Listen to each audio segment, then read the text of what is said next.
সংস্কৃতি হলো মূলত কয়টা? দুইটা। একটা হলো সংস্কৃতি, ইসলামিক সংস্কৃতি, আর একটা হলো অপসংস্কৃতি। যাই হোক, ইসলামিক সংস্কৃতি হলো মুসলমানদের জন্য নীতি নির্ধারিতভাবে, কার পক্ষ থেকে? আল্লাহর পক্ষ থেকে। কোন সংস্কৃতি? ইসলামী সংস্কৃতি। এখন আসেন, আমরা কি ইসলামী সংস্কৃতি লালন করব না অপসংস্কৃতি লালন করব? ইসলামিক সংস্কৃতি। এটা কার পক্ষ থেকে মনোনীত? আল্লাহর পক্ষ থেকে মনোনীত। তাহলে আমরা জানতে পারলাম সংস্কৃতি হলো দুই প্রকার, একটা হলো ইসলামিক সংস্কৃতি, আর একটা হলো অপসংস্কৃতি। বিশ্বনবী মুহাম্মদুর রাসূলুল্লাহ সাল্লাল্লাহু আলাইহি ওয়াসাল্লাম বলেন, ইসলামিক সংস্কৃতি হলো এই ধারার রুলস গুলো মুসলিম উম্মার জন্য যিনি নির্ধারণ করে দিয়েছেন তিনি কে? আল্লাহ। আরেকটা হলো অপসংস্কৃতি। এই সংস্কৃতিটা হলো তাদের বানানো, তাদের নিজেদের তৈরি করা মন গড়া সংস্কৃতি।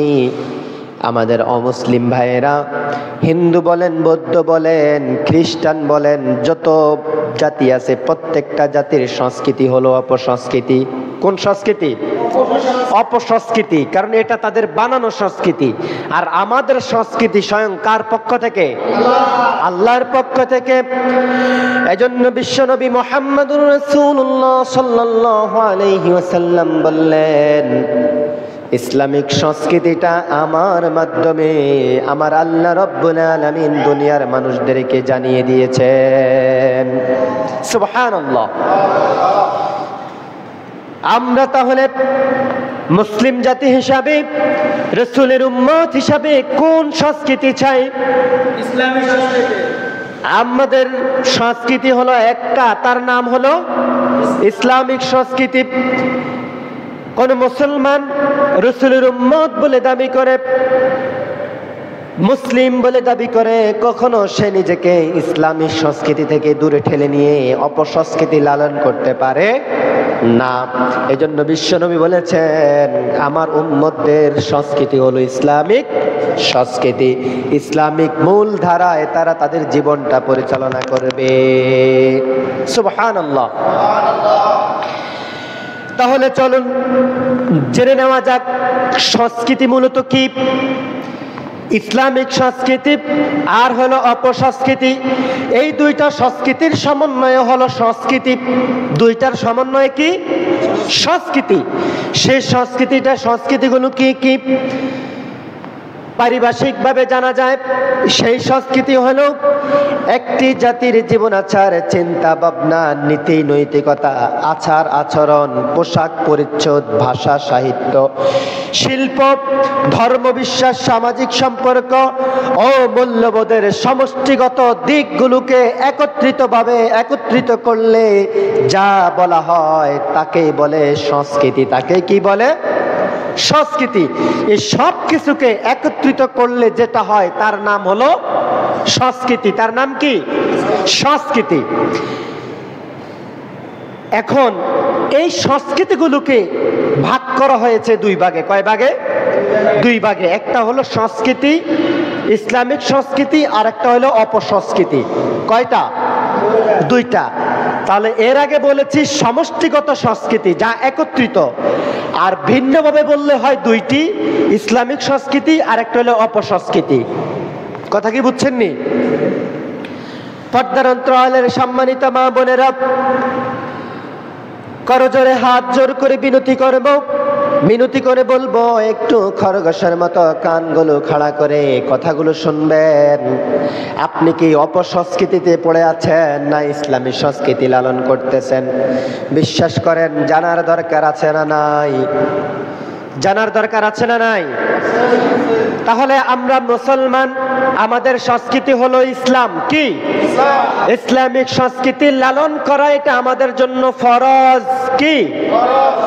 এই জন্য সেই সম্পর্কে রব্বুল আলামিন সূরা পবিত্র কোরআনে কত চমৎকার ভাবে ঘোষণা দিয়ে রব্বুল আলামিন বললেন, সূরা ইসরার 84 নম্বর আয়াতে আল্লাহ রব্বুল আলামিন ঘোষণা দিয়ে বললেন, ও পৃথিবীবাসী শোনো শোনো, আমি আল্লাহ তোমাদেরকে একটা গ্রন্থ তোমাদের উদ্দেশ্যে নাজিল করেছি। শুধু তাই নয়, তোমাদের জন্য একজন ব্যক্তিকে আমি আল্লাহ মডেল হিসেবে দুনিয়াতে পাঠাইছি। ওই ব্যক্তি এবং আমি আল্লাহর গ্রন্থ অনুযায়ী, কালাম অনুযায়ী আমি আল্লাহ তোমাদেরকে একটা রীতি এবং নীতি নির্ধারণ করে দিয়েছি। আমাদের আদি পিতাকে সৃষ্টির জন্মতে আল্লাহ কাকে সৃষ্টি করেছেন?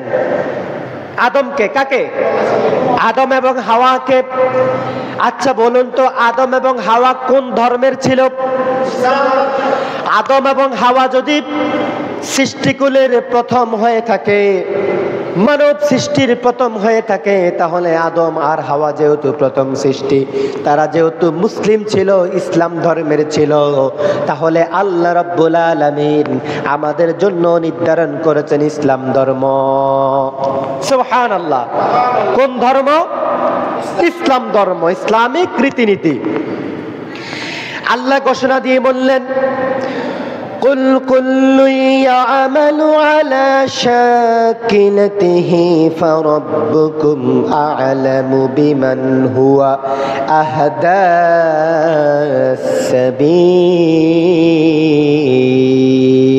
সাবিলা। আল্লাহু আকবার। আল্লাহ রাব্বুল আলামিন নাজিল করে ঘোষণা করে বললেন, ও নবী আপনি জানিয়ে দিন, আমি আল্লাহ রাব্বুল আলামিন যার জন্য যাদের রীতিনীতি অনুযায়ী তাদেরকে একটা ধর্ম দিয়েছি। সুবহানাল্লাহ। কে বলতেছেন? আল্লাহ রাব্বুল আলামিন তাফসীর ইবনে কাসিরের বর্ণনায় তিনি কত চমৎকার ভাবে বলতেছেন, ও নবী আপনি তাদেরকে জানিয়ে দিন, আপনি তাদেরকে বলেন, তারা প্রত্যেকেই যেন তাদের রীতিনীতি অনুযায়ী তাদের দুনিয়ার জীবনটা কাটিয়ে দেয়। সুবহানাল্লাহ। এখানে শ্রীও বলতে বোঝানো হয়েছে, আপনি যে মুসলমান, আপনার ধর্ম কি? ইসলাম। আওয়াজ দিয়ে বলেন, আমি মুসলমান, আমার ধর্ম কি? ইসলাম। তো আল্লাহ এটাই বুঝাইতে চেয়েছেন যে রসুল আপনি তাদেরকে জানিয়ে দেন শ্রেয় রীতি নীতি অনুযায়ী যেন তারা তাদের দুনিয়ার জীবনটা কাটিয়ে দেয়। সুবহানাল্লাহ। কে বলছেন? আল্লাহ। এখন কি আমরা সেই ইসলামের রীতিনীতি অনুযায়ী আমাদের জীবন কাটাইনি? কাটাই না। আল্লাহ রাব্বুল আলামিন আরো বললেন, ফারাব্বুকুম আ'লামু বিমান। ও পৃথিবীর বান্দারা শোনো শোনো, তোমরা যা কিছু করো, যা কিছু পালন করো, সব কিছু দেখেন কে? আল্লাহ। সব কিছু জানেন কে? এই জন্য আল্লাহ বললেন, ওয়াহদা ওয়াহুয়া আহদা সাবিলা। আর কে কাকে কতটুকু সঠিক পথে পরিচালিত করেন, যিনি অধিকতর বেশি জানেন তিনি কে? আল্লাহ। এজন্য আমাদেরকে সঠিক পথে পরিচালিত করার দরকার আছে না নাই? দরকার আছে না নাই? আমাদের রীতিনীতি হবে কার আদর্শ?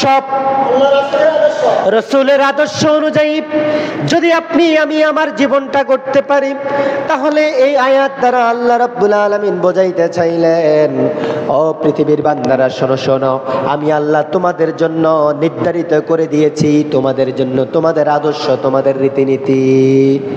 সুবহানাল্লাহ।